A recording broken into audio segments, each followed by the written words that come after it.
Buenas noches, jóvenes. ¿Cómo estuvo su fin de semana? Firme. ¿Firme dónde? Ah, bien, bien, bien. ¿Cómo les está yendo el resto de las materias? ¿Ah?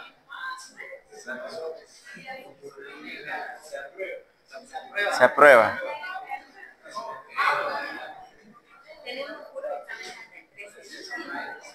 Ah, ya, ya. Toda esta semana, estas 2 semanas. Ya. ¿Y cuál es la que menos le está yendo bien? ¿Ah? ¿Cirugía? Es cirugía. No es medicina. No puede ser medicina interna. ¿Verdad?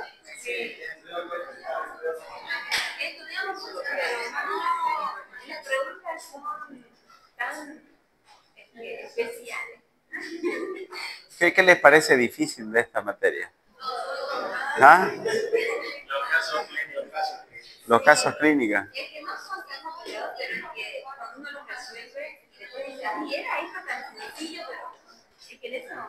Pero si desde el inicio vengo diciéndoles eso.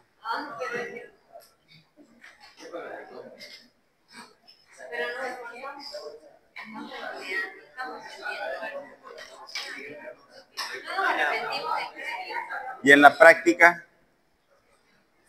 ¿Cómo creen que les está yendo? ¿De maravilla?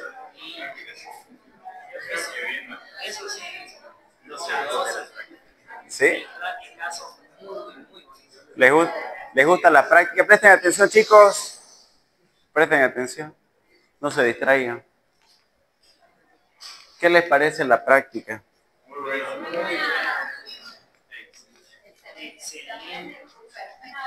¿Lo dicen por decir?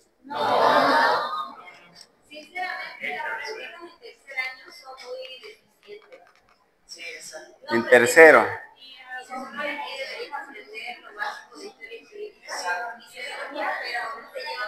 O sea, la cuna de la medicina es la semiología en realidad.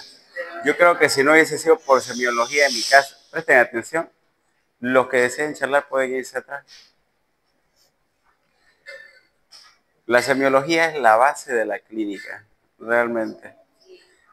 Sin eso yo creo que otro hubiese sido quizás mi historia. Y lo que más siempre indagué y lo que más siempre me gustó desde un inicio fue el tema del relacionamiento médico-paciente. El arte de poder obtener las mejores informaciones a través de las mejores preguntas. Es lo mismo que una inteligencia artificial, ChatGPT, por ejemplo. Depende del tipo de pregunta que le haces para que te dé el tipo de respuesta, ¿no es cierto? Claro. Entonces, ahí está la clave en realidad. 50% del éxito en un tratamiento, ¿ya? Una vez tenés recolectado los datos y ya debes tomar una decisión, 50%, ¿ya? Es tu historia clínica y el otro 50% que es el tratamiento, ¿no es cierto? La medicación, lo que vas a utilizar, ¿sí? Estamos hablando de ya hacia una, qué es lo que lo va a llevar hacia una mejoría. Si tu historia clínica no está bien desarrollada, entonces pues tu tratamiento quizás no vaya a ser el mejor enfocado, ¿sí? Ya están al borde ustedes, a ver cuántos meses están. Septiembre, octubre, noviembre, diciembre y enero, 4 meses. 4 meses y un día para iniciar el internado. ¿Cuántos ya se ven en el internado? ¿Cuántos ya se ven en el internado? Vamos, ¿y el resto qué? ¿Ah? Por fe. ¿Ya? Y el resto, o sea, los espero el próximo año. ¿Y por qué no se ven en el internado el resto? No sé lo que va a pasar con mi vida y quién sabe, yo tampoco lo sé. Son ustedes mismos. Por si acaso, cuando yo califico exámenes, muy a lo loco yo califico, por si acaso, porque necesito ganar tiempo en los días. Me falta a mí tiempo a lo largo del día. Entonces yo no miro ni siquiera de quién es tal examen ni nada, directo. Pop, pop, pop, pop, han visto mis X, han visto mis bien cómo son, ¿no? Es medias raras a veces son, ¿no? Y a veces inclusive hasta la misma calificación por querer volverme un Einstein, ¿no es cierto? En las matemáticas, a veces también falla. No, y es verdad, a veces ahí en mi mesita, ahí en mi cama, ya antes de descansar me pongo a revisar también. Y ahí voy rapidito, rapidito, mientras voy con un programa educativo ahí en la pantalla. Ven, entonces, depende de ustedes, chicos. El otro día escuchaba igual a uno de sus compañeros. Tengo miedo. Ya me va a tocar el internado. Resulta que cuando me tocó a mí mi internado, mi primer día de internado, yo era del mundo. Yo era los que hacía año nuevo hasta el amanecer con patasca o fricasé. Así era yo. ¡Woo! Imagínense en la universidad, ¿no es cierto? Yo en Cochabamba, feliz yo allá en la universidad. Y cuando ya sabía mi designación, me tocó primer día pediatría en el centro Albina Patiño, en Cochabamba. Allá hice yo pediatría. Y yo esa noche anterior, a las 9 de la noche, en 31 de diciembre, ya listito con todas mis cosas para ir a dormir. Estoy inquieto, no podía, me volcaba para un lado, para el otro. Y yo decía, mi primer día ya era ver qué voy a hacer, qué voy a hacer, qué voy a hacer. Y comenzaba mi cabeza a humear. Y sonaba el teléfono, que vení, que último día, que no sé cuánto, que después no va a poder, el internado. Típicas tentaciones del mundo. Y yo era, mi cabeza.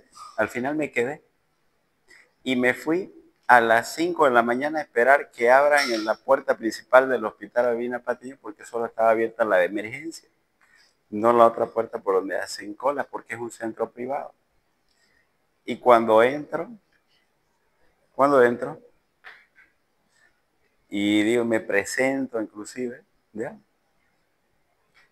Resulta de que no van a comenzar hoy día, van a comenzar el 2 de enero, me dicen. Yo, sí, ¿no? Me acordé de todos los que me habían llamado la noche anterior. Pero puedo quedarme para conocer, aunque sea el manejo, ¿no? Es que no han venido ninguno de los especialistas y demás. Algunos están de resaca y demás, no, no es día laboral, me decían. Y yo, ¿qué hago ahora? Decían, viendo puros neonatos pasar por ahí, puros bebecitos. Me quedé hasta el mediodía para ver cómo era el manejo y me fui y dije, no voy a ir en vano. Ese es mi sacrificio. Además, y yo estaba con todas las pilas, con todas las ganas de comenzar. Entonces la mentalidad, vuelvo a decir, conste que en aquel entonces no había, no había casi nada de lo que se ve ahora, ¿no? YouTube y todo aquello. Pero yo era más las ganas y la emoción que tenía. Entonces yo los invito, chicos, uno, a de que nunca duden de sus propias capacidades de ustedes mismos. Imagínense, si ustedes no creen en su propia palabra que sale de su boca, ¿no es cierto? ¿Cómo esperan que la gente que escucha eso vaya a creer entonces en usted? Si ni usted cree en lo que usted mismo dice, ¿se dan cuenta? Los invito a que crean más en ustedes. Yo soy capaz de hacer todas las cosas. ¿Quién dice una afirmación de ustedes mismos para ustedes mismos cada día? Por ejemplo, hoy día, ¿quién se ha dicho para usted mismo, yo soy el mejor? Yo voy a hacer hoy día el mejor día de mi vida. Hoy día me vuelvo imparable. Afirmaciones que ustedes deben hacerse. Mírense al espejo. O si están con la gaña, no se miren. Pero menciónenlo. Díganle al universo lo maravilloso que son cada uno de ustedes. Lo bendita que es su vida. Lo agradecido que están. Pero si ni siquiera ustedes se dicen, tampoco se quiten valor. Ustedes son valiosos, todos. Tienen un valor incalculable. Pero para eso tienen que hacérselo conocer. Mucha gente le falta autoconfianza. Y la autoconfianza viene cerca de la autoestima. Y la autoestima significa que yo me valoro. Y si yo me valoro es porque valgo mucho, nunca poco. ¿Se entiende? Entonces, ¿quién va a llegar con miedo al internado? Levante la mano.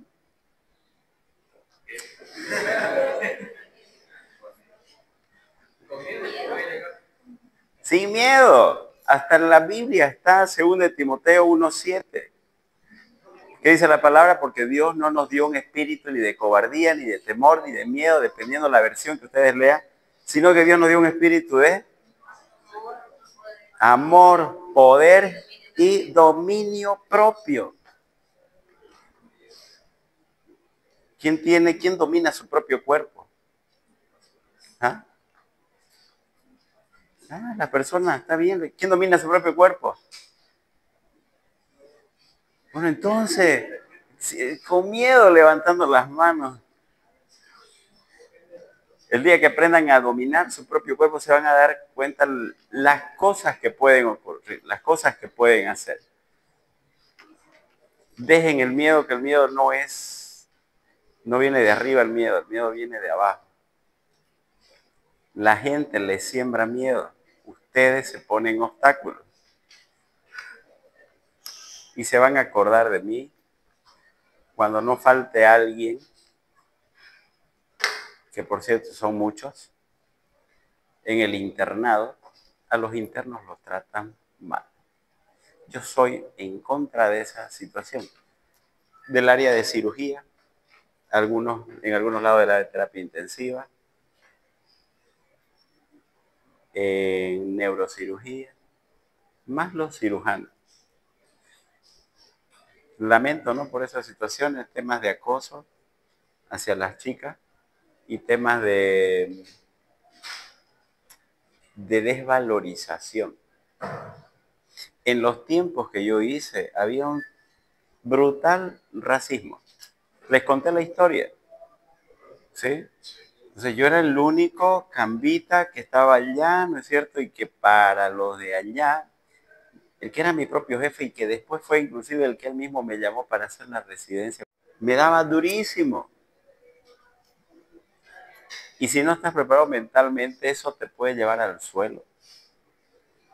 En delante de pacientes, en delante de los colegas, en delante de tus propios compañeros.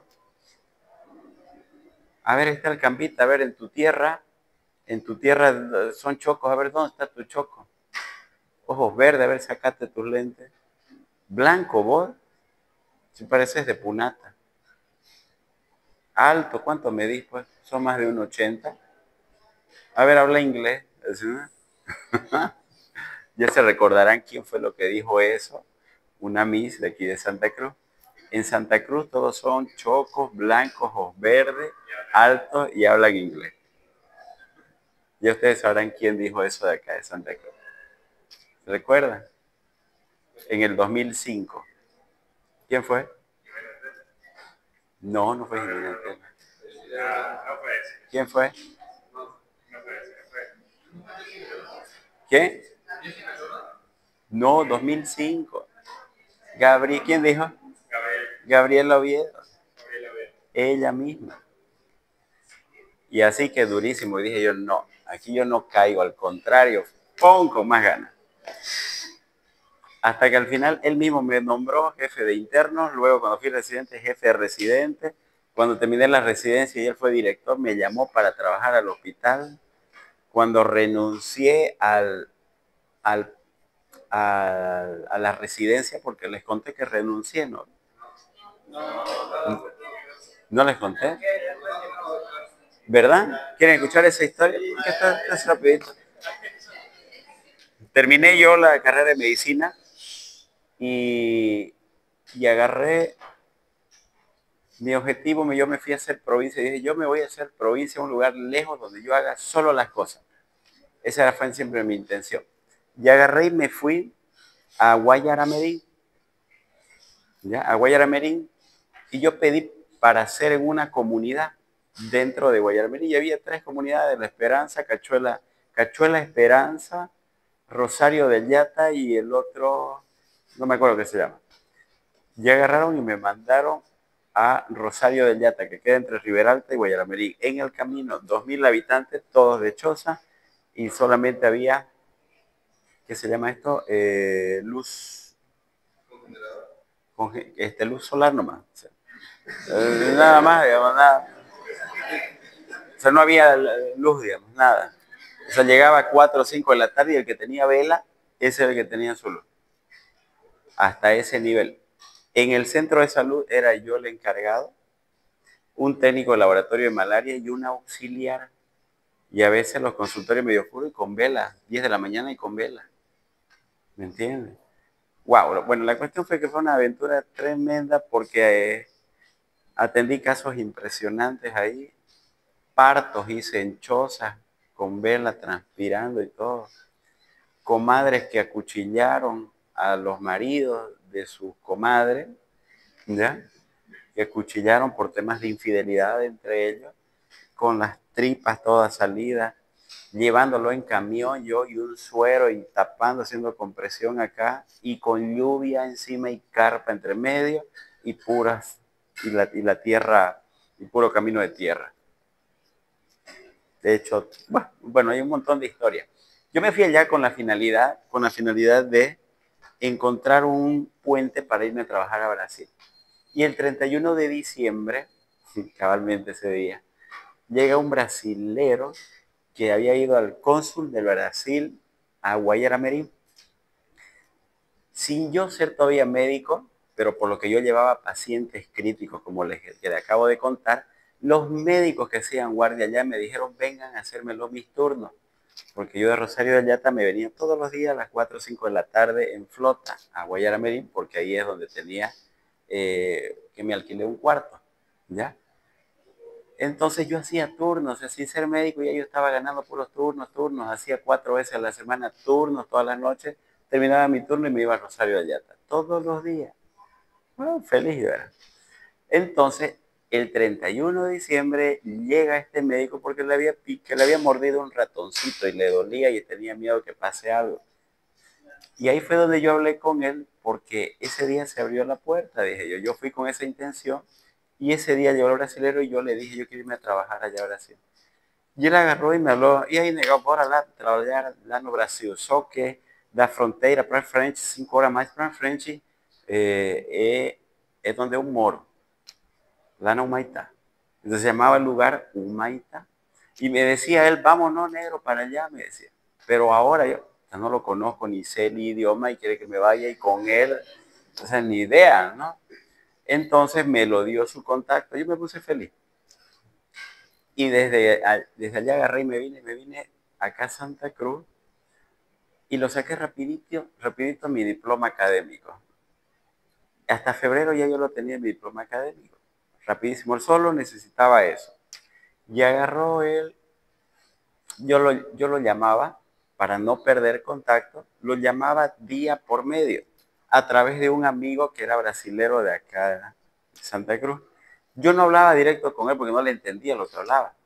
Pero en ese periodo, que fue hasta finales de marzo, desde enero hasta marzo, 5 veces me leí un libro de portugués. 5 veces.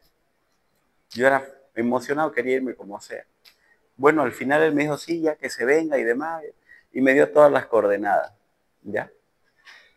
Y me fui hasta ese lugar sin saber lo que iba a ocurrir, con $100. Puesto en la frontera yo, llegué hasta la frontera y solo tenía $100, nada más. Si me iba, $50 hasta llegar hasta ese lugar, y si no me iba bien, mis otros $50 para volver. Nada más. Me fui con $100 y quieren saber con cuánto me volví. En 8 meses se van a caer de espalda. ¿Quieren saber en serio? Con $30,000.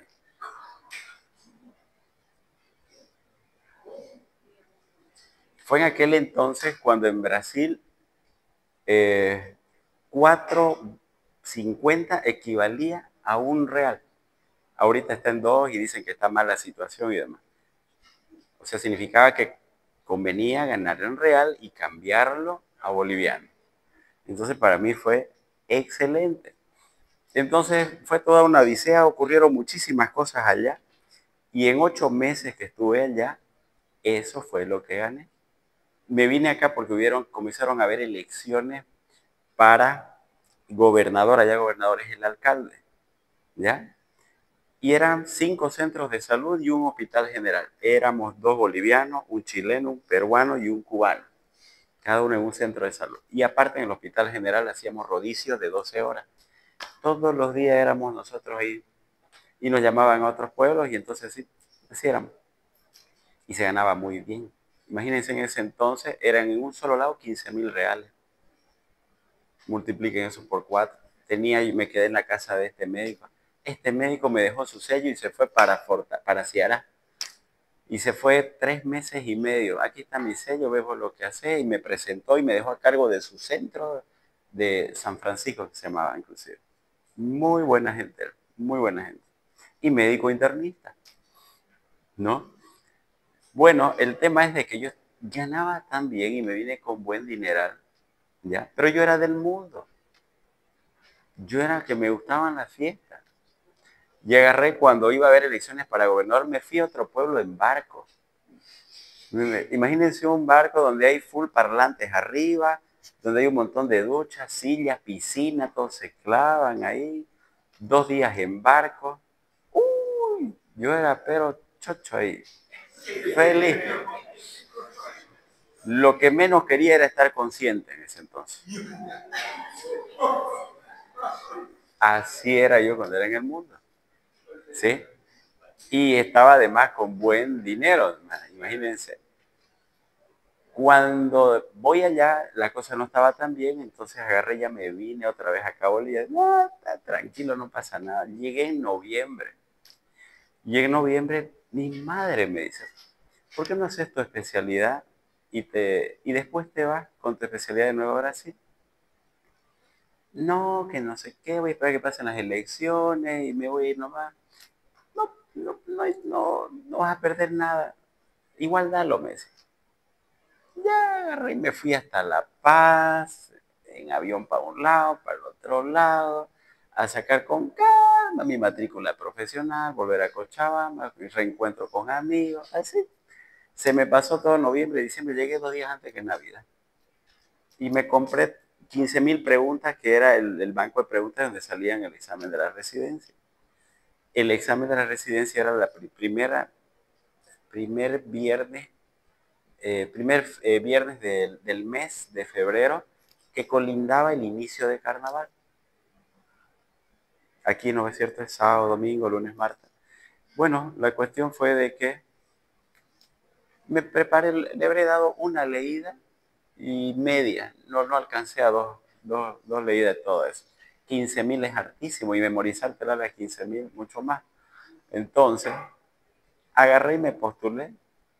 Fui así nomás a ver qué pasa, dije, ¿no? Me postulé, eran 11 puestos para medicina interna y yo saqué el puesto 8. Y el puesto 8 con 94. 94. O sea, era 100, 100, 100, 98, 98, 97, 97, 96, 96, 95, 95, así era. 94. Y esa nota y ese puesto era sin estipendio. O sea, 0 bolivianos durante tus 3 años de la residencia. Y entonces yo dije, nah, ¿qué? ¿De dónde yo? O sea, 3 años y sin ganar, y allá como médico general estaba ganando. Entonces yo agarré y dije, renuncio. Renuncio. Fui, presenté mi carta de renuncia a la residencia. Me ofrecieron, porque yo dije, a ver, voy a escoger el Hospital Viedma, ya, pero es sin estipendio, y me habló un chico del Hospital Clínico Belga, que era cardiológico, con estipendio, pero yo quería el Hospital Viedma con estipendio,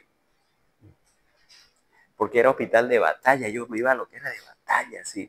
Dije, ya cardiológico, puro cardio y demás, no, no quiero. Dije. Agarré, hice mi carta, chao, me voy, es carnaval, me voy. Y me vine a Santa Cruz.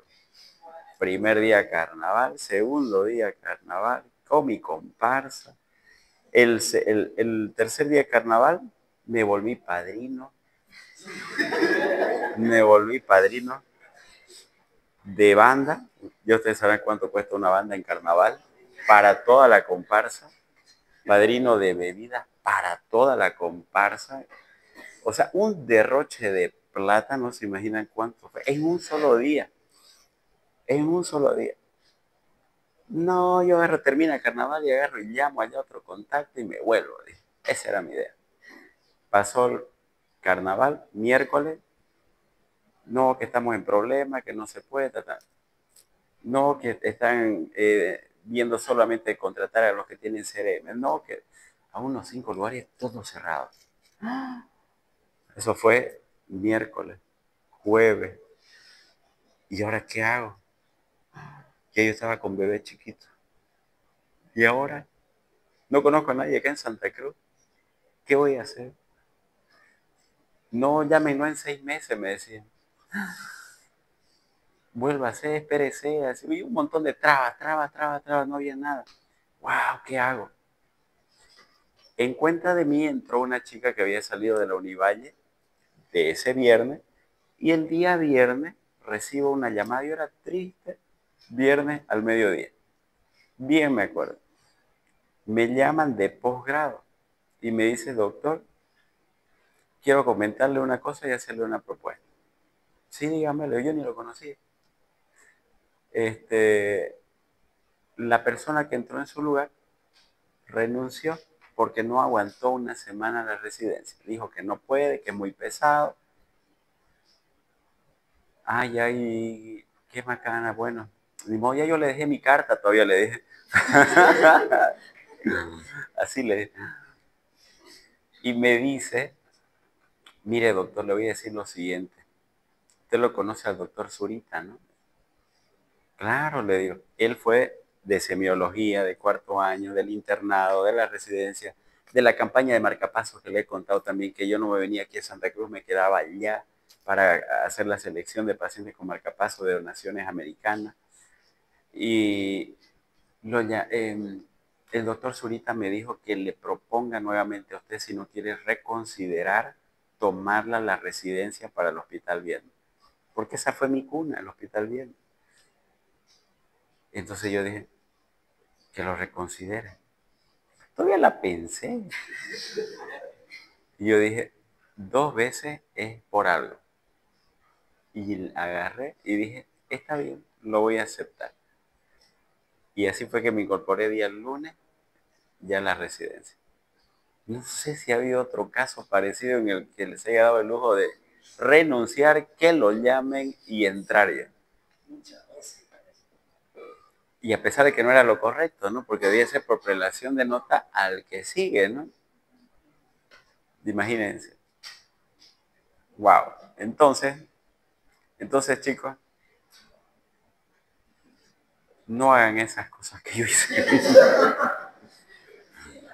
No hagan cosas porque no les puede correr. A lo mejor no le pasa lo que a mí me pasó de tener esa oportunidad.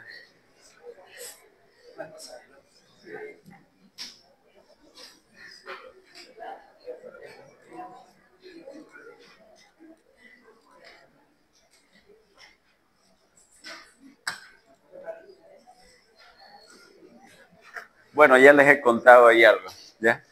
Así que está preparado para su internado, que es hermoso, disfrútenlo. No se olviden que los turnos, los preturnos y posturnos, ¿qué son? Estados mentales. Estados mentales. Y me cansé de hacer turnos. Ya les dije, cuando llegué yo aquí a Santa Cruz, después de hacer hecho todo, yo presenté currículum en todas las universidades. ¿Les conté cómo ingresé acá? No, tampoco, ¿no? Bueno, presenté a todas las universidades. Y trabajaba en total, el primer año que llegué acá, en 9 lugares. En 9 lugares, entre clínicas y universidades. 9 lugares. Paraba por todos lados, ya era mucho la explotación. Y uno se emociona porque piensa que solamente es ganar y ganar y ganar y nada más. Por eso les digo, no hagan eso. ¿Sí? Y la vida fue tan generosa conmigo que se fue estabilizando todas las cosas que ocurrieron. Todo. A la caja, por ejemplo, yo no fui a presentar mis papeles, me llamaron. Yo no presenté los papeles. Ellos me llamaron, que no ocurre tampoco habitualmente. Yo era jefe de servicio transfuncional en el Hospital de los Pocitos y de allá agarró la que era jefa de medicina interna, me dijo, doctor, usted que está en transfusión, ¿no quiere habilitarlo de allá de la Caja Nacional?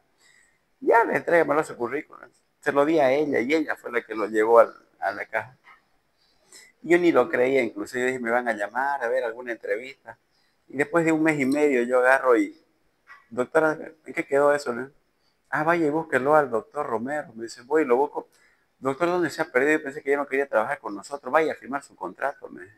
Ya salió hace 2 semanas, ya debería estar trabajando. Así fue.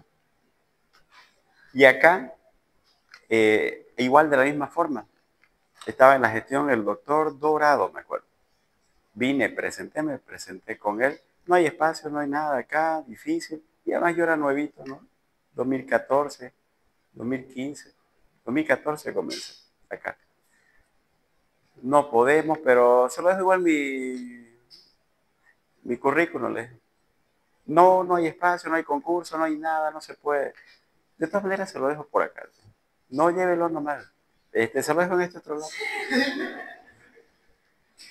Por si hubiese, no importa. No, y además no hay presupuesto, no importa. Se cansó de decirme no, no y no hasta que me dijo ya voy a pensarlo.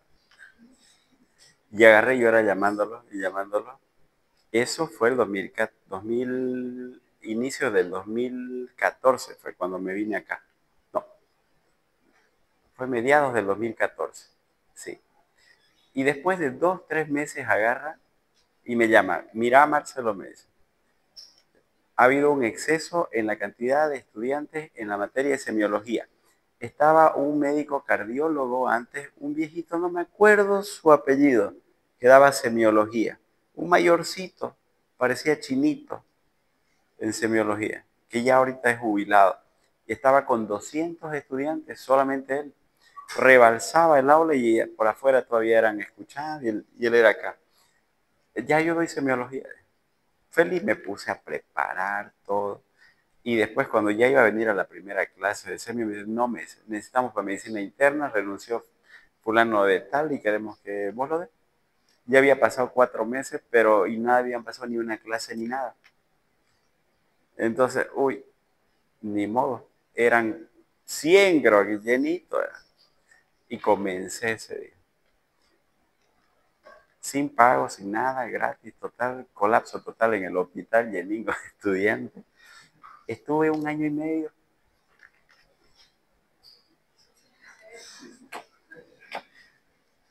0 centavos de acá. Antes eran 2 años el tema de la contratación de médicos invitados. 2 años era. Entonces, cuando ya yo iba 1 año y medio, sin nada, resulta de que salió la convocatoria para institucionalizarse a los docentes.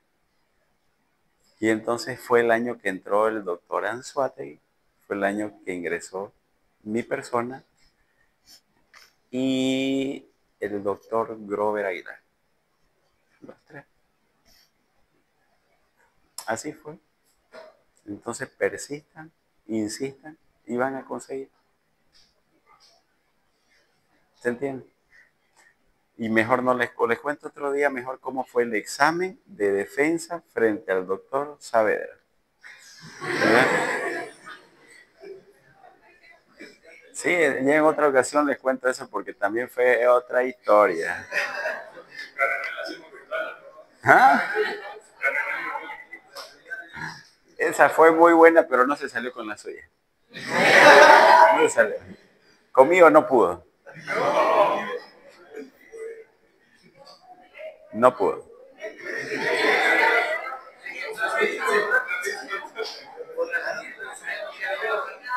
Ustedes saben que para institucionalizarse y ganar un grupo de una cátedra, se tiene que presentar un proyecto de investigación y aparte unas mejoras en la materia. Ya yo tenía trabajos de investigación listo, listo. Y un proyecto de mejora de la materia también lo hice. Entonces, mi trabajo de investigación, obviamente, ¿quién es el que va a dominar el trabajo de investigación? Pues, ¿quién lo hace? ¿Y qué creen? Que no me preguntó de mi trabajo de investigación. No preguntó.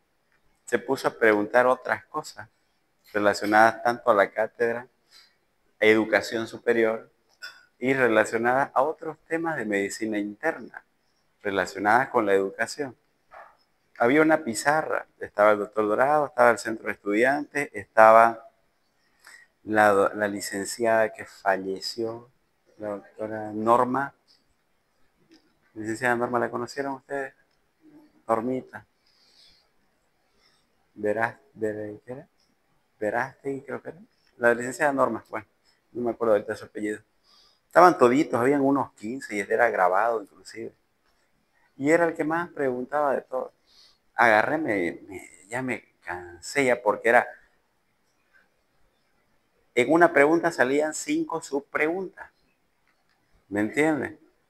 A ver, coménteme cómo era esto y a la vez esto y por qué es esto y cuándo fue esto y por qué esto, así, digamos, ¿no? En una sola frase lanzaba 5 preguntas. Y así esas se convirtieron en 10 preguntas, entonces eran como 50 preguntas que hizo. Y todas les iba respondiendo y no sabía qué más preguntar. Y seguía y seguía y seguía. Se convirtió en un campo de batalla en ese momento. Ahora le dije, apague acá el data, le dije, présteme acá un marcador. Y se lo comencé a dibujar todo. Solamente para él. Se lo expliqué todito. Al final hubo una pregunta que ni él entendió lo que me preguntó. Y por ende la respuesta no fue la que quizás él esperaba en su entendimiento, ¿no? Ya después dije, pucha, capaz que por esa pregunta, imagínense, por una pregunta de hace cuántos años que no entra un docente a medicina interna porque a todos los aplaza, les pone 0, decían, ¿no? Que sea lo que el Señor quiera, decía yo. A la hora y media me agarra y me llama la licenciada Norma. ¿Quieren saber cuánto me puso él? ¿De nota? ¿Verdad? Más de 80. Más de 80 años.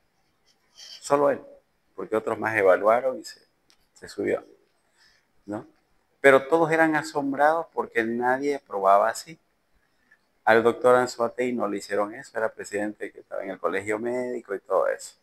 El doctor Robert Aguilar no ingresó ese año, ingresó el subsiguiente año, ahora que me acuerdo, no ingresó ese año.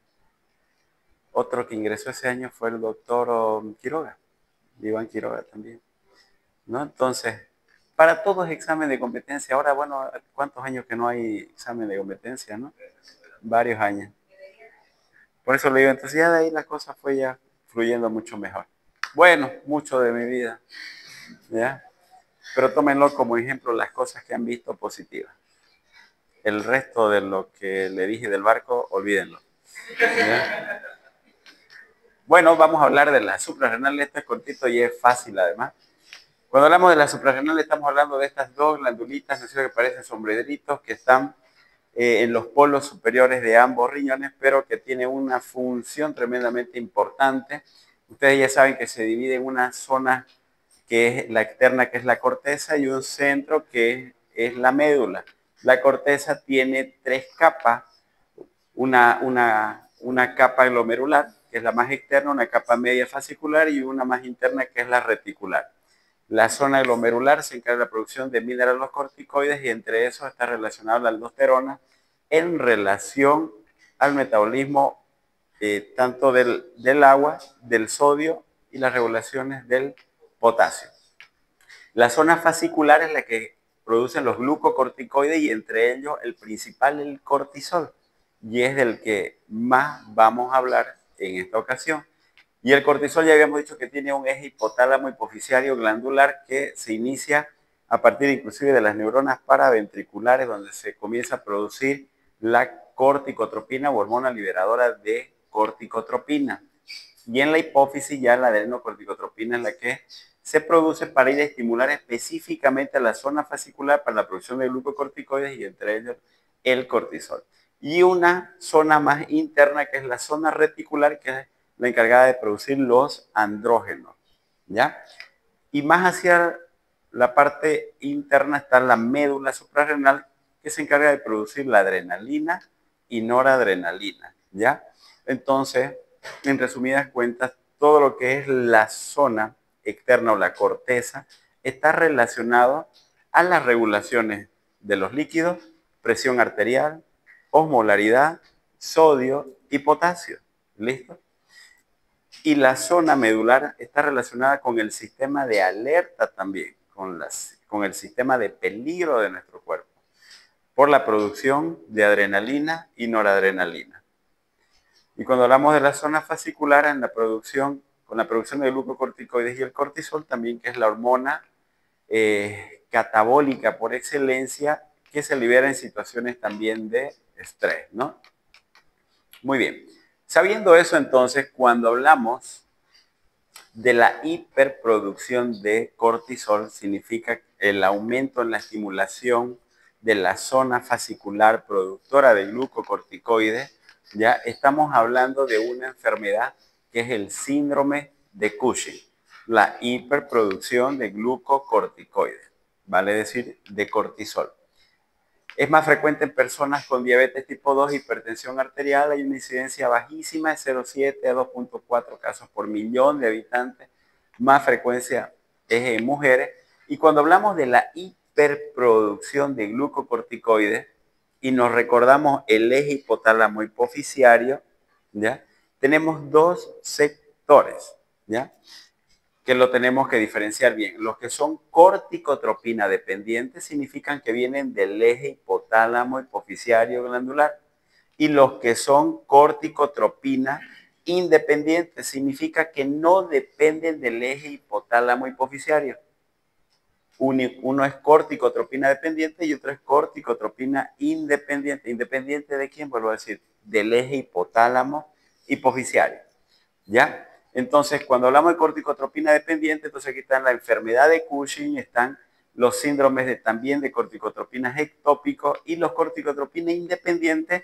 El problema, ¿dónde está? En la glándula adrenal habitualmente, ¿no? Dentro de la causa más frecuente están los adenomas adrenales, carcinomas adrenales, las hiperplasias macronodulares, etcétera. ¿Ya? La causa número 1 de los corticotropina independientes es la enfermedad de Cushing y de los corticotropina independientes es el adenoma adrenal. Grábense eso porque es importante al momento de hacer el diagnóstico para que se puedan ubicar qué tipo de estudio van a solicitar y qué tratamiento también van a realizar. Es diferente. Entonces, la enfermedad de Cushing, ¿no es cierto?, se da cuando hay un tumor hipoficiario productor de adrenocorticotropina. Está directamente relacionado en el eje hipotálamo hipoficiario, corticotropina dependiente. Y el síndrome de Cushing son todas aquellas causas de exceso de cortisol o corticotropina independiente. Entonces, aquí son todas las causas relacionadas a la propia glándula adrenal. Entonces ahí está la adenoma adrenal, hiperplasia suprarrenal bilateral, neoplasia suprarrenal, hiperplasias macronodulares, ¿ya? O también, como son otras causas de exceso de cortisol, aquí está de forma iatrogénica la administración de corticoides. Y cuando hablamos de esto, ustedes se van a dar cuenta, en ambos extremos, la hiperproducción de glucocorticoides o la poca funcionalidad de la glándula suprarrenal, el otro extremo Addison, ¿ya? Las insuficiencias suprarrenales, sobre todo las secundarias, están relacionadas a la misma causa, corticoides. O sea, significa que los corticoides pueden estar relacionadas a la insuficiencia suprarrenal o pueden estar relacionadas al aumento en la producción de glucocorticoides. En ambos extremos pueden estar. depende de la dosis y el tiempo de uso que se lo utilice. ¿Ya? Entonces, cuando hablamos de la enfermedad de Cushing, la hipersecreción de adrenocorticotropina en la hipófisis, habitualmente el 90% se deben a adenomas hipofisiarios. Y de estos, los adenomas se clasifican en microadenomas menos de 10 milímetros o macroadenomas más de 10 milímetros. Por otra parte, también están los síndromes de secreción ectópica de adrenocorticotropina, ¿ya? También están los síndromes de Cushing mínimos o ausentes, las alcalosis hipopotasémicas, hipoclorémicas y aquellas relacionadas al cáncer broncogénico de células pequeñas.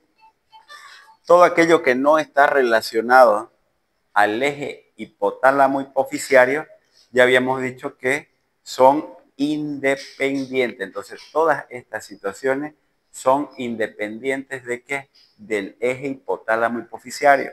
Hay cánceres, por ejemplo, como el cáncer broncogénico de células pequeñas. Hemos tenido varios casos en el hospital, cuando estaba en neumología. Cáncer broncogénico de células pequeñas asociado a un Cushing. ¿Listo? Le haces una tomografía con apreciación de la silla turca y no ves adenoma. ¿Me entiendes? Pero le haces ACTH y está aumentada.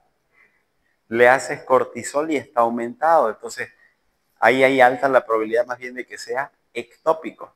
Le haces estudio de una tomografía abdominal para ver la suprarrenal y no hay nada.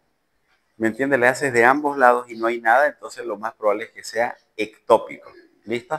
Cáncer medular de tiroides también, o adenomas bronquiales o tumores carcinoides del timo. Bien, entonces así funciona de esta manera el eje hipotálamo hipofisiario. Hormona liberadora de corticotropina, luego la hormona corticotropina y luego la ACTH que va a ir hacia la corteza suprarrenal. ¿Hacia qué zona? Fascicular, para producir glucocorticoides, entre ellos cortisol. Cuando hay un adenoma hipofisiario, entonces directamente de aquí se va a producir mayor estimulación a través de su hormona en la glándula suprarrenal. ¿Ya? Entonces, significa, para que se den cuenta un poquito, para hacer diagnósticos de problemas adrenales, el cortisol es de utilidad para hacer diagnóstico. Pero para hacer etiología, ACTH. Diagnóstico Cushing, diagnóstico una insuficiencia suprarrenal, listo, cortisol, ¿ya? Pero ahora quiero saber cuál es la causa. ¿Por qué tiene eso? Entonces ahí viene la ACTH. Me estoy adelantando con esta perla de oro que les va a servir mucho. En la residencia, por si acaso, estas cosas son las que preguntan, ¿ya? Otras causas menos comunes: neoplasias suprarrenales, hiperplasias nodulares, displasia micronodular o causas exógenas y iatrogénicas. Ya les comenté, glucocorticoides. En relación a los glucocorticoides, son el exceso en la cantidad y el tiempo de utilización de corticoides. ¿Quiénes son los que van a sufrir más? Los que tienen artritis reumatoidea y los que tienen lupus o alguna otra colagenopatía, que les haya significado dosis elevadas por tiempos prolongados de corticoides como terapia puente antiinflamatoria para controlar la enfermedad, la actividad de la enfermedad. ¿Ya? Utilizar altas dosis. ¿A qué se refiere con altas dosis? Habitualmente, cuando veamos reumatología, la dosis mínima efectiva de mantenimiento para controlar una enfermedad autoinmune es 5 miligramos. Aquella dosis que sea por encima de aquello ya es una dosis elevada, entre 10, 20 o más. Tomando en cuenta que cuando se utiliza corticoides, utiliza una dosis de 0.5 miligramos kilopeso, no, 0.1 miligramos kilopeso diario. Pesa 60 kilos, entonces vas a dar, pero 1 miligramo kilopeso, vas a dar 60 miligramos. Y cada 3 a 5 días vas disminuyendo de 5 a 10 miligramos hasta quedar con 5 miligramos como tu dosis de mantenimiento. Si el paciente se le olvidó y de repente le mete 60, 60, 60, 60, 60 todos los días y no hubo ese descenso gradual, pues directamente eso está hiperestimulando como sea la secreción de cortisol. Y el resultado de eso es de que esa hiperproducción hace que agote tus mecanismos compensadores y se convierta ya en una enfermedad, ¿ya? Lo bueno es de que cuando suprimís la causa exógena, ¿ya? Podés volver nuevamente a lo normal. El gran detalle cuando la causa es autoinmune. En relación a los síntomas, es muy diferente la hiperproducción con la hipoproducción. En la hiperproducción, ustedes saben, el Cushing tiene más tendencia a la osteoporosis, hay fascia de luna llena, está más hinchado, joroba de búfalo, masa de la grasa epiesternal, ensanchamiento mediastínico, cara de aspecto pletórico, tendencia al lactea, hirsutismo, amenorrea, datos de resistencia a la insulina, hay una obesidad centrípeta 97%, ganancia ponderada, debilidad muscular y fatiga. Aquí arriba son bien anchos, son gorditos, tienen la típica apariencia de un abdomen en manzana, han debido ver la forma de una manzana, con una hipotrofia en miembros inferiores, piernas bien delgaditas, ¿ya?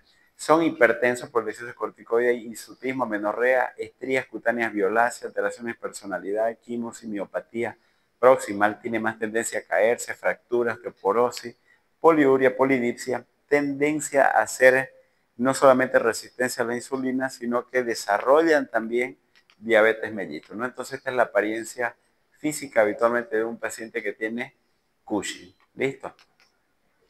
Para el diagnóstico, no se olviden, hay uno que es el test de screening. Es como decir, voy a hacer un screen de una anemia ferropénica. Primero le voy a pedir un hemograma, corroborar de que es una anemia hipocrómica microcítica. Después quiero confirmar y para confirmar voy a pedir una ferritina y si me sale menos de 20, digo, ya es una anemia ferropénica manifiesta. En este caso, entonces lo mismo, el screening para decir que es un Cushing, ¿no es cierto?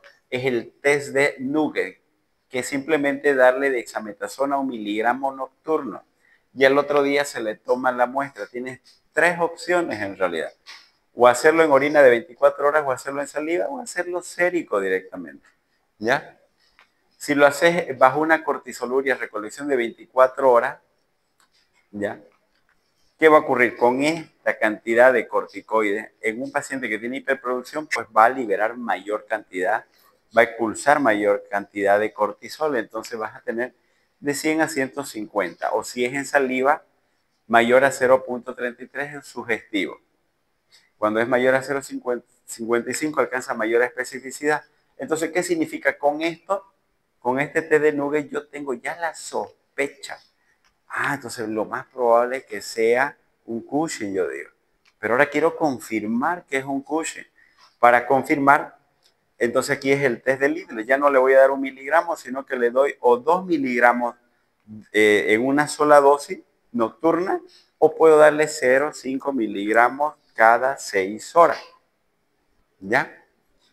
Entonces, ¿cuál va a ser el resultado? Que voy a tener el doble de lo que es del test de supresión en el resultado. O sea, si aquí el sospecho con 150, con 2 miligramos lo tendría que ser el doble, ¿no es cierto? Entonces significa que me está produciendo el doble, al 100% de lo normal. Ese es el test de supresión débil con dexametasona o test de Lidl. O también si hace un cortisol plasmático y este es mayor a 1.8, listo, se confirma de que es un Cushing. De nuevo, screening, test de Nugget o cortisoluria, confirmación, test de Lidl débil, 2 miligramos o cada o 0,6, cortisoluria más de 3 veces el valor normal o más de 300. Y para el diagnóstico etiológico, miren, paso 1, paso 2 y luego diagnóstico etiológico. No hay donde perderse. Etiológico ACTH. Entonces, si es del eje hipotálamo hipoficiario, la ACTH, ¿cómo va a estar? Aumentada. Ojo con este detalle. Cuando es ectópico, ¿no es cierto? De forma ectópica, o sea, de un lugar distante, va a ir a la hipófisis a que se produzca la ACTH y vaya y lo estimule a la glándula suprarrenal. Es por eso de que está en este grupo, ¿ya? Hipotálamo, hipoficiario o ectópico. Pero cuando la ACTH está disminuida, significa que algo hay en la glándula suprarrenal que está hiperestimulando La zona fascicular, glucocorticoides y cortisol liberando más cantidad. ¿Se entiende? Perfecto. ¿Ya? ACTH plasmática, entonces acá menos de 10, entonces acá significa de que ¿dónde es el problema? Si está disminuida, suprarrenal. Si es suprarrenal, ¿es corticotropina dependiente o independiente? Independiente, perfecto. Entonces acá tengo dos opciones. Menos de 4 centímetros de adenoma, más de 6 centímetros, carcinoma. Punto. Si la ACTH es más de 10, entonces, ¿qué habíamos dicho que puede ser? Central o ectópico, excelente. Entonces aquí se hace supresión fuerte con dexametasona. ¿Qué es lo que se quiere tener? Que haya una frenación. ¿Aquí frenación o no hay frenación? Frenación significa que hay un descenso de hasta el 90%. Si no hay frenación, menos del 50%. ¿Para qué me va a servir eso? Para ver dónde probablemente sea el origen. ¿Ya? Entonces, la frenación habitualmente suele ocurrir acá. La frenación. Cuando hay frenación, significa de que estoy yendo a suprimir como un mecanismo de feedback el eje hipotálamo hipoficiario. Si ocurre esa frenación, entonces significa que yo directo ya voy a ir a pedir una resonancia magnética hipotálamo hipoficiario con gadolínea. Pero si no hay frenación, significa que no, es como que quisiera ir allá al hipotálamo hipoficiario, pero de acá del carcinoma broncogénico es donde se está produciendo. Es de otro lado, entonces no hay frenación, entonces aquí ¿qué tengo que ir a hacer? Tomografía cérvico, tóraco, abdominal, carcinoma broncogénico, tiroides, timo, no se olviden, ¿ya? Para ver de que sea ectópico. En relación al tratamiento, bueno, no hay mucho que dar, ¿no? La neoplasia suprarrenal, mitotano o cisplatino, y si hay una hiperplasia suprarrenal, se puede hacer una suprarrenalectomía química con ketoconazol baja y lo destruye. Por eso, mucho cuidado con las personas que hacen tratamientos empíricos con ketoconazol para los hongos de sus pies. De sus pies, cuidado. Cuidado, porque ¿qué es lo que quiero hacer con el ketoconazol? Que no me produzca tanta liberación de cortisol. Y con esto yo hago es como hacer una suprarrenalectomía, pero química. O sea, me voy a ir al otro extremo. Puedo llevarlo a una insuficiencia suprarrenal. Entonces, cuidado con el ketoconazol. Solo con el ketoconazol, fluconazol no. ¿Ya? No, para los hongos no tenés que tomar todos los días una vez. ¿Cuánto va? 2 meses seguidos tomando todos los días. ¿Cómo? Así yo, ¿no? Mucho cuidado, ¿ya? Ok, ¿alguien sabe qué es esto? Sistema renina-angiotensina, aldosterona, ¿no es cierto? Bien, en situación de deshidratación, disminución del sodio o hemorragia, ¿ya? Es lo que va a ocasionar qué cosa? La disminución del volumen plasmático, disminuye la presión y en la zona, en el riñón, en la zona yuctaglomerular se va a liberar la renina y a nivel del hígado se va a comenzar a liberar la angiotensina, esta pasa a ser angiotensina 1. La angiotensina 2 cuando pasa a nivel del pulmón, por medio de la enzima convertida a la angiotensina, se convierte en angiotensina 1, angiotensina 2 y este en un potente vasoconstrictor. Lo que quiero que entiendan acá son dos grandes cosas. La liberación de renina está en relación a la presión, al sodio, ¿no es cierto?, que vayan a estar disminuidas. Por lo tanto, depende de esas variantes la producción de renina. Y, por otro lado, para que haya aldosterona tiene que haber angiotensina 2, ¿ya? Entonces, cuando hay una por una parte acá, la liberación de angiotensina 2, que me va a producir una vasoconstricción importante, y en la corteza adrenal, en la zona reticular, es donde, perdón, en la zona glomerular, liberación de mineralocorticoides, ahí se va a producir la aldosterona. La aldosterona, ¿qué es lo que va a hacer? Retiene sodio y elimina potasio. ¿Listo? Eso es lo que se quiere. Entonces, imagínense, si yo en la corteza adrenal tengo un tumor exclusivamente que me está afectando mi zona glomerular productora de mineralocorticoides, como el tumor de Kohn.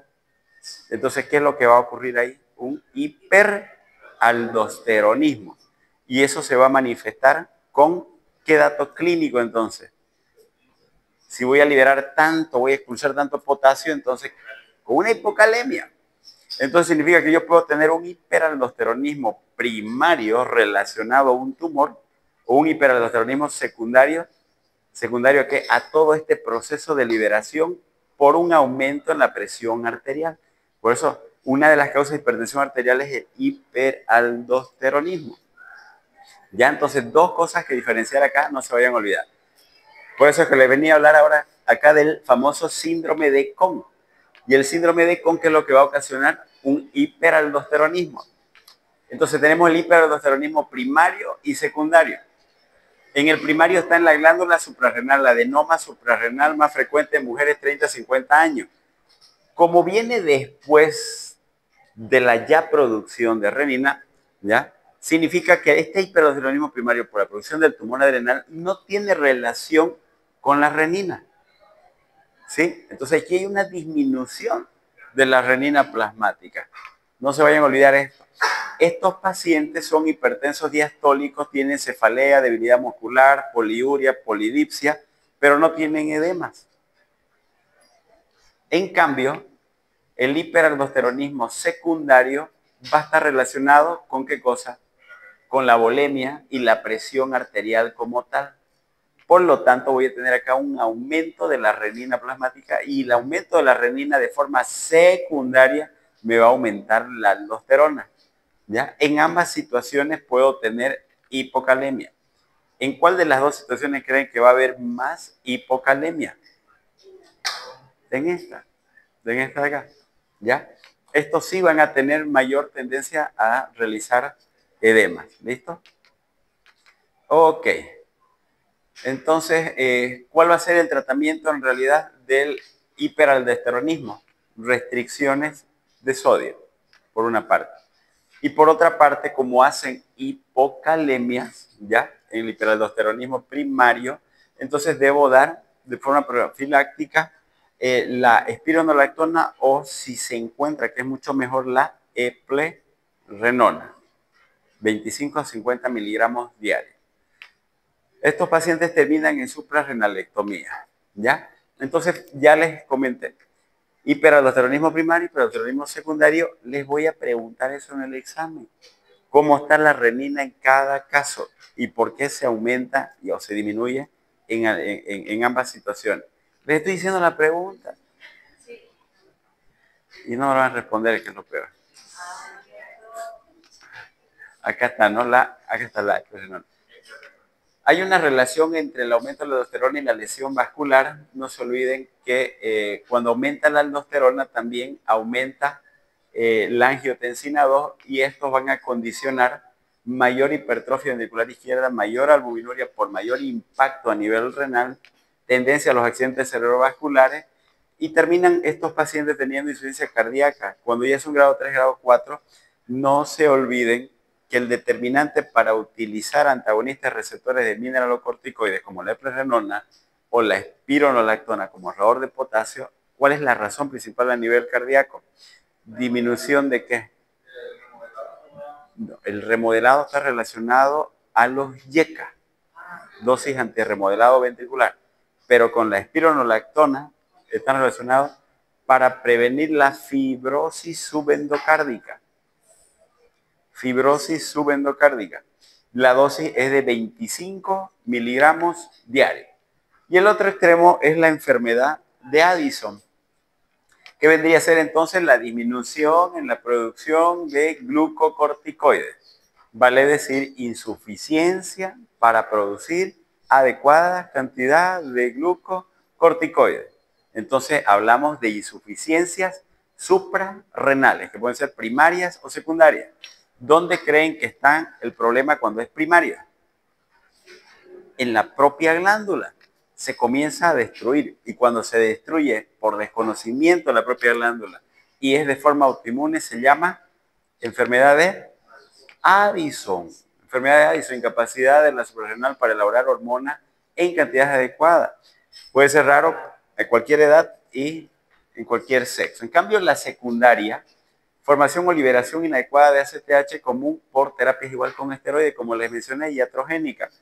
Entonces resulta de que agarraste todos los meses, se te hizo maña colocarte un corticoide de depósito de golpe. Metes una bomba y de repente soltás el medicamento. Lo volvés insuficiente, bloqueas tu eje hipotálamo hipoficiaria. Los suprimís, no se olviden que los corticoides, por una parte, son los mejores antiinflamatorios porque suprimen tu sistema inmune, disminuyen totalmente tus defensas. Entonces, en la enfermedad de Addison hay una destrucción glandular del 90% y esto va a acarrear alteraciones metabólicas, anticuerpos bloqueadores de ACTH, mutaciones en receptor, hipoplasia suprarrenal congénita y las causas secundarias, hipopituitarismo, inhibición del eje hipotálamo hipoficiario por esteroides exógenos o endógenos. Un dato interesante es que para que se produzcan los corticoides también tiene que haber una promielomelaanocortina, ¿no es cierto?, que está relacionada a la producción de melatonina, ¿no? Entonces, cuando hay una disminución de la melatonina, ¿listo? ¿En qué va a influir? En el sueño, ¿no es cierto? ¿Y en qué más? En el ciclo circadiano. Un dato importante entre la insuficiencia suprarrenal primaria y secundaria también está en relación a la coloración de la piel, que se llama la hormona, exacto, la hormona que está relacionada con la coloración de la piel, la melanina. Entonces, no solamente te afecta el ciclo del sueño, sino que también te altera la producción hormonal. Para que haya cortisol, tiene que haber también producción de melanina. Y si no hay cortisol, entonces no hay producción de melanina y estos pacientes suelen desarrollar hiperpigmentación. Ajá. La hipopigmentación está relacionada a los que tienen vitiligo. La hiperpigmentación, ustedes lo van a ver donde, en dos lugares específicamente, en los pliegues de la mano y en las encías. Manos o pies y en las encías. Son bien marcaditos, son bien negritos. Un dato casi inequívoco que yo siempre me fijo en: muéstreme sus encías. Y si están bien negritas sus encías, es que hay una hiperpigmentación y casi seguro es de que sea esto un Addison. Las causas de insuficiencia suprarrenal son múltiples.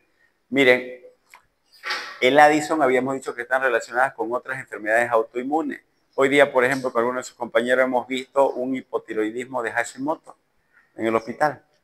Y nos contó sus síntomas, ¿no es cierto?, y cuándo fue diagnosticada y cómo, ¿ya? Y miren, va relacionado.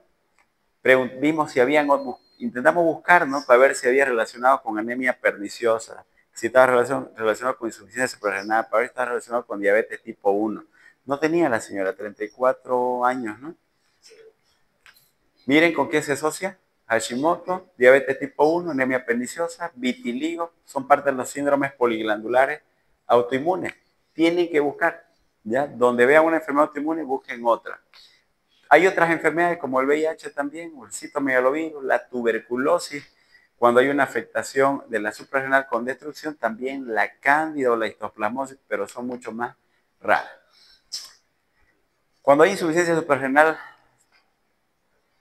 también se la denomina la enfermedad de las 3 hipos. 3 hipos. 3 hipos. En una insuficiencia suprarrenal ustedes van a apreciar siempre hipotensión arterial, hipoglicemia. ¿Y qué más? Hiponatremia. Pero el potasio está elevado, con hipercalemia. ¿Ya? Hiperpigmentación cutánea, ténicos, pérdida ponderal, anorexia, náusea, vómito, hipotensión, hiperpigmentación. Hay una apetencia por la sal, puede haber síncope, vitiligo, inquietud, irritabilidad, pérdida del vello axilar. ¿Listo? Y acá lo único, el cortisol basal. Lo normal más de 18 microgramos por decilitro. Si está menos de 3, insuficiencia suprarrenal. ¿Listo? Ahora, en relación al TSH es lo mismo. Si el TSH está disminuido, ¿dónde estará el problema de su insuficiencia suprarrenal? en la propia glándula, ¿no? Si el cortisol está aumentado, la causa de insuficiencia suprarrenal, hipotálamo hipofisiario, ¿no? Okay. El tratamiento. A ver, en las insuficiencias suprarrenales, ¿qué cosa? ¿Déficit de qué? Corticoides, de glucocorticoides. Entonces, los glucocorticoides van a estimular a la zona fascicular para producir cortisol, ¿cierto? Entonces yo tengo que dar corticoides exógenos para que exógenamente en mi cuerpo pueda producirse lo mismo. Y entonces las dosis paralelas en relación a la producción son de hidrocortisona 200 a 300 miligramos día. ¿Eso hasta cuándo? Hasta que el paciente mejore clínicamente. El paciente está hipoglucémico, el paciente está hipotenso, el paciente puede estar hiponatrémico, hipocalémico, ¿ya? Y muchas veces está dormido, está somnoliento. Cuando le colocas corticoide, entonces comienzan a mejorar su clínica. Una de las causas de hiponatremia son la insuficiencia suprarrenal, no se vayan a olvidar, ¿ya? Entonces, por lo tanto, una vez yo agarré y mejoré su estado general del paciente, aunque mi sodio no haya normalizado, mi siguiente paso es darle terapia de mantenimiento para que vaya de a poco liberando hormonalmente el cortisol a través de la administración de la vía oral con fluorocortisona. Es el mejor medicamento, un mes le da. ¿Ya? Y la dosis 0.0501. Habitualmente las tabletitas vienen de 0.1 miligramos por día. ¿Listo? Ahora, ya para terminar, las crisis suprarrenales. No es más que una intensificación rápida y fulminante de una insuficiencia suprarrenal crónica que en general son desencadenadas por sepsis o estrés quirúrgico, cualquiera de esas situaciones. Y para hacerlo más fácil, toda situación que me disminuya bruscamente la volemia, la oxigenación a nivel suprarrenal, puede predisponer a una crisis suprarrenal. Un paciente que tiene un Addison y lo metes a operar y no has hecho una buena un buen manejo del uso de corticoides previamente, facilito te hace una crisis suprarrenal, ¿ya? Se acentúan las náuseas, hay vómitos, dolor abdominal que no responden al tratamiento, pudiendo presentar somnolencia, colapso vascular, hipovolemia, hipotensión, hipoglicemia. Y estos pacientes terminan haciendo comas por shock hipovolémico. Se mueren de eso. ¿Quién va a sospechar que hay esta insuficiencia suprarrenal con náuseas, vómito y dolor abdominal? Y encima si está hipotenso, ¿qué van a decir? No, algún problema abdominal, está sangrando o algo. Van a echarle la culpa, entran de nuevo al quirófano. Ha ocurrido varias veces. Y hacerle cortisol para diagnosticar eso en ese momento no va a resolver. Y darle líquidos tampoco es el tratamiento. No es lo número uno. Entonces, ¿qué es lo que tienes que hacer en esos casos? Si te hace hipoglucemia, entonces ¿qué le vas a dar? Glucosado. Si el paciente está hipotenso, está hiponatrémico, está débil, asténico, ¿qué le vas a dar? Hidrocortisona. 100 miligramos en la misma solución dextrosa, posterior al goteo de hidrocortisona, 10 miligramos horas aseguras que vaya a entrar. En total van a entrar 240 miligramos en 24 horas, o puedes hacerlo dándole 100 miligramos cada 8 horas directamente. O si querés ser más osado, directamente le decís a la enfermera, colócale 500 miligramos de hidrocortisona en este momento. Y miren, el tema no es de la hipotensión, volumen, no es fisiológico acá. Y los cirujanos son los que más enfrentan esta situación. En casos en los que ya el paciente está verdaderamente choqueado, al margen de dar esto, puedes utilizar dopamina para ayudarlo a elevar la presión y la perfusión renal. ¿Sí? Cuando hablamos de médula ósea, ya ustedes conocen, ¿no es cierto?, la hiperproducción de adrenalina, feocromocitoma. Le conté la historia de un colega, de un compañero de la universidad, les conté, ¿no es cierto? Compañero de habitación. Yo alquilaba mi cuartito, él estaba en el cuarto de al lado, Valle Grandino. Todavía nos seguimos, estamos en contacto con él. Él nunca daba los exámenes junto con nosotros. porque él, aunque estudiaba toda la noche, el día del examen, cuando llegaba el examen, llegaba totalmente rubicundo, con una inyección conjuntival tremenda, rojísimo en sus ojos, y no porque se haya desvelado, y le tomaban la presión a él, y estaba a 190, 120, y con una cefalea tremenda. Se hizo carta a dirección académica y todo lo demás, para que él no vaya a dar el examen ese mismo día, porque sus niveles de estrés hacían que se libere más adrenalina y se descompensaba y terminaba en la emergencia. Ha terminado en terapia intensiva. Y su diagnóstico él era feocromocitoma. Tumores que se generan de la médula suprarrenal o células cromafinas de los ganglios simpáticos producen, almacenan y secretan catecolaminas más comunes en mujeres, adultas, jóvenes e hipertensos, ¿no? Miren, esos son los tumores de la zona medular. La localización habitualmente unilaterales y solitarios, 80%, más en el lado derecho.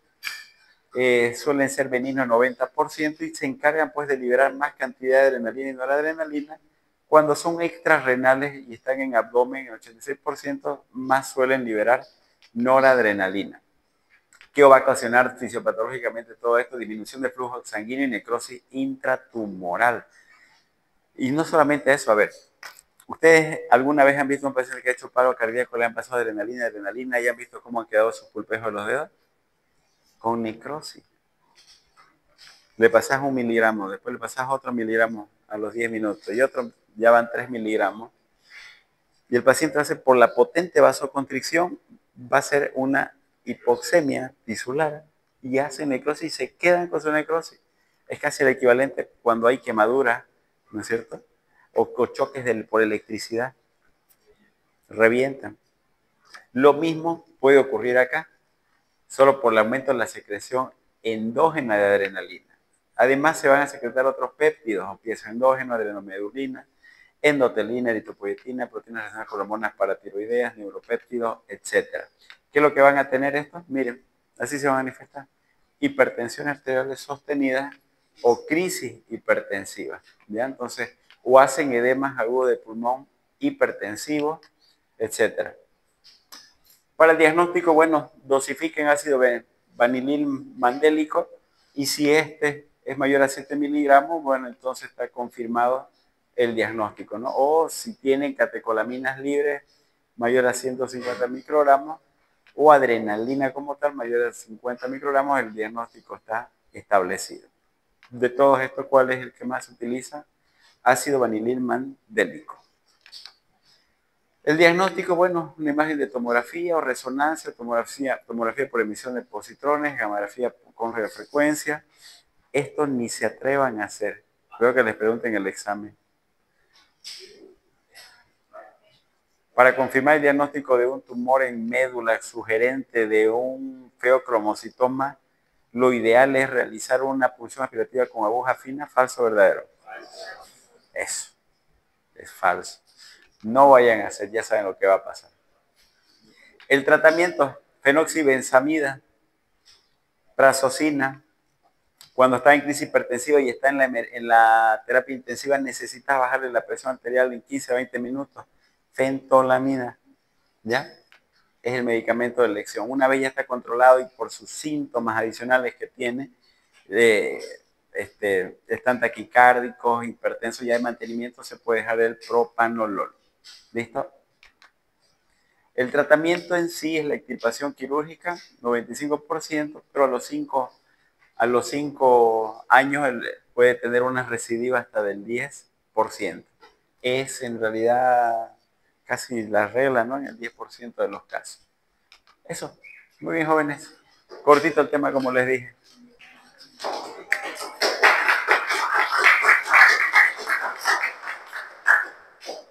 Bueno, chicos, el día jueves iniciamos diabetes, así que vengan estudiando diabetes. Vamos a ver.